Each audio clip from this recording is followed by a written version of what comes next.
Kita ketika sedang berada di alam medsos itu, kita keluar dari alam nyata.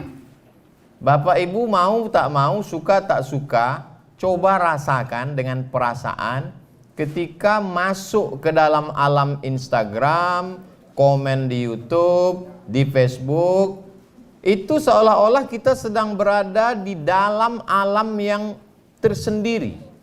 Tapi ketika handphone kita matikan, kita kembali ke alam sadar kita.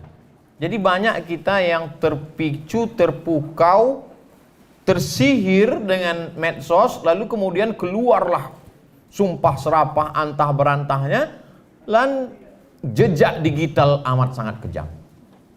Memang saya selamat itu karena pertolongan Allah, karena doa-doa orang-orang soleh, doa-doa termasuk Bapak Ibu, pemimpin-pemimpin yang adil. Tapi juga tidak terlepas dari ikhtiar kita sebagai ahlu sunnah wal jamaah. Di antaranya saya tidak pernah menyebut nama, tidak pernah menyebut partai, hanya menyebut sifat, hanya menyebut tabiat. Itu maka sulit orang untuk tapi saya tak mau takbur, bisa jadi nanti keceplosan terlepas pula kan. Tapi salah satu usaha. Jadi insya Allah dai-dai muda kita ada di IKMI itu Pak, IKMI Pekanbaru 600 ustadznya, MDI 1000. Jadi MDI dan IKMI saya sudah 1600. Belum lagi IKADI, kemudian Muhammadiyah, Nahdlatul Ulama, belum lagi ustadz yang tidak terikat dengan organisasi. Maka bisa jadi ustadz di Pekanbaru 3000 ustadz dengan jumlah penduduk kota Pekanbaru 1.200.000. Jadi perlu memang pelatihan-pelatihan supaya selamat dari jeratan hukum, selamat dari UU ITE, selamat dari macam-macam. Tapi yang paling jelas kalau kita ambil sejarah Nabi Muhammad SAW, ketika tahun ke-6 Hijrah Nabi pergi dari kota Madinah menuju Makkah. Waktu itu Abu Jahal, Abu Lahab masih berkuasa, Abu Sufyan. Lalu kemudian ketika Nabi akan masuk, mereka tidak kasih masuk. Berhentilah mereka di sebuah tempat namanya Hudaybiyah, 22 km dari pusat kota Makkah. Dibuatlah sebuah perjanjian tahun ke-6 yang dikenal dengan Sulhul Hudaybiyah, perjanjian Hudaybiyah. Lalu kemudian di situ ada tanda tangan Muhammad Rasulullah. Apa kata orang kafir musyrik? Kalau engkau Rasulullah, tak mungkin kami melawan engkau. Lalu kata Nabi kepada Ali, hai Ali, buang Rasulullah itu, ganti dengan Abdullah. Muhammad anak Abdullah, Muhammad adalah hamba Allah. Artinya apa?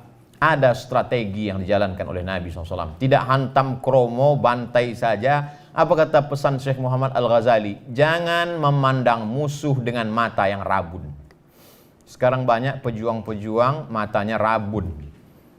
Kalau engkau melihat singa menampakkan giginya, jangan kau sangka dia sedang tersenyum.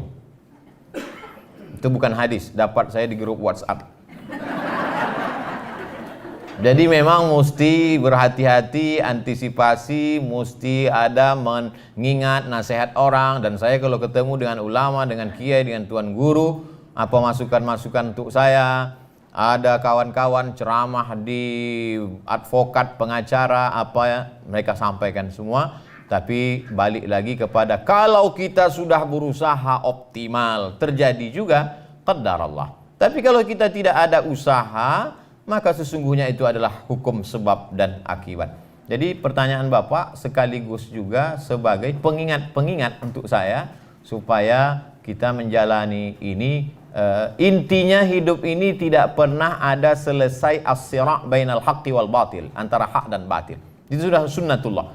Ada Kabil, ada Habil, ada Musa, ada Fir'aun, ada Ibrahim, ada Namrus, ada Nabi Muhammad SAW, ada Abu Jahal, Abu Lahab. Bapak Ibu, kalau kebetulan ada teman yang kira-kira selalu mengganggu, katakan begitu. Aku sabar menghadapi engkau, karena memang sudah begitu dari dulu. Ada Kabil, ada Habil, ada Musa, ada Fir'aun, ada Namrus, ada Ibrahim, ada Nabi, ada Abu Lahab, ada aku, dan ada kau. Terima kasih, jazakumullah khairan.